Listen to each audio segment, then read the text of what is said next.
We welcome you back inside Madison Square Garden for the start of day number 3, the semifinals round of the 2023 Big East Tournament, alongside Tommy Godin and Matt St. Jean, Joey Jarzynka on hand with you from the floor at the world's most famous arena.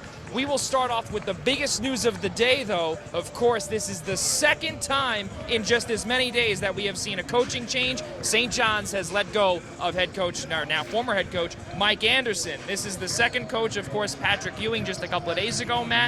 This is a big deal, but kind of expected. Yeah, I think we kind of maxed out what Mike Anderson could do here at St. John's. I think you got some talent in here. You got some good players. It just didn't go the way they hoped. They got some winning records. They weren't a bad team, but they weren't going to get over the hump with him.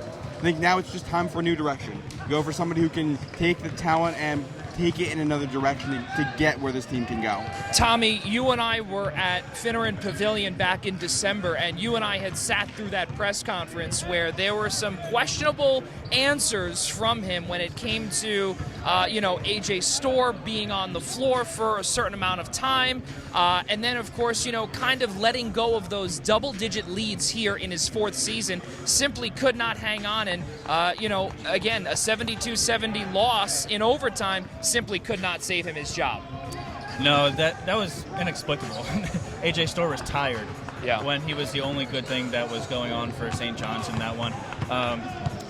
It was not surprising at all. It just never really clicked for Mike Anderson here at St. John's.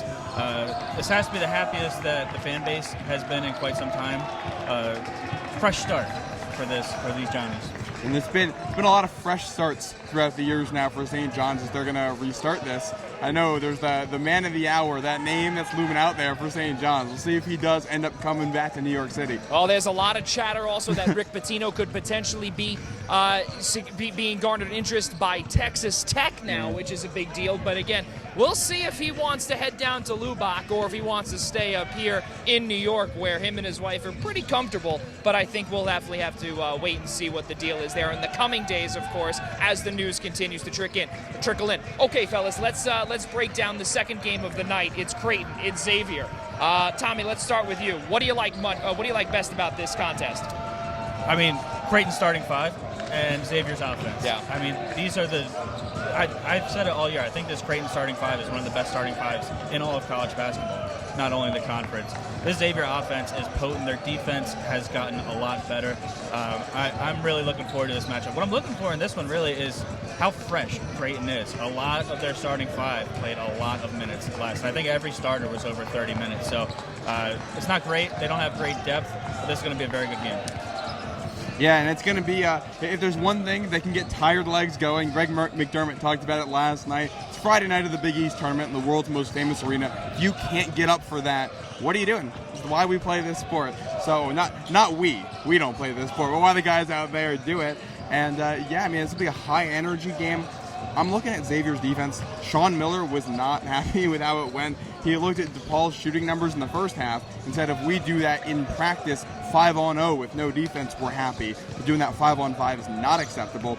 Xavier's defense is going to have to take a step up tonight, and it's not going to have to win them the game, but against the Creighton offense that can put up points on you, scored 87 points when these teams met at Cintas earlier this year, Xavier's defense is going to have to slow them down at least a little bit to have a shot at winning. So Tommy obviously brought up the starting 5 and how little depth that Creighton has. But then Matt, you also brought up the fact that the defense for Xavier was kind of lacking. Again, they did win only by 5, 89-84.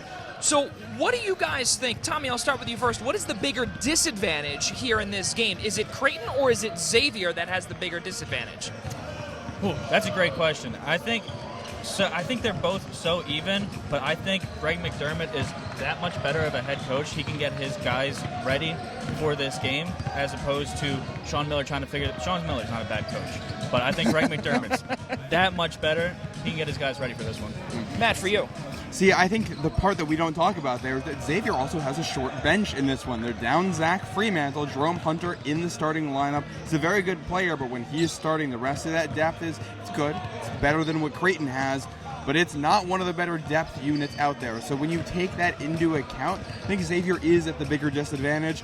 And also, I don't think you can fix a defense overnight. I think you can get 6 to 10 points from your bench if you're Creighton, and that might be all it takes to win. Well, there are some, obviously, both teams are fighting adversity in some way or another. Guys, let's get your predictions for tonight. Creighton, Xavier, Tommy, who do you have?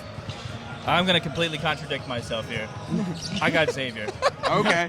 I got Xavier. I like their offense that much more. Greg McDermott and the Creighton Blue Jays did not get to the locker room until past midnight last night. I mean, you can say what you want, but that takes a toll. This is going to be a great game. Nothing would surprise me. Give me the Muskies. I'm going to take Creighton. I think Ryan Kalkbrenner is probably going to be the best player on the floor. I'm intrigued to see what Creighton does defensively, but the last time these two teams met, Creighton won pretty convincingly, and Zach Fremantle was playing for Xavier in that one. He was Xavier's leading scorer. He's out.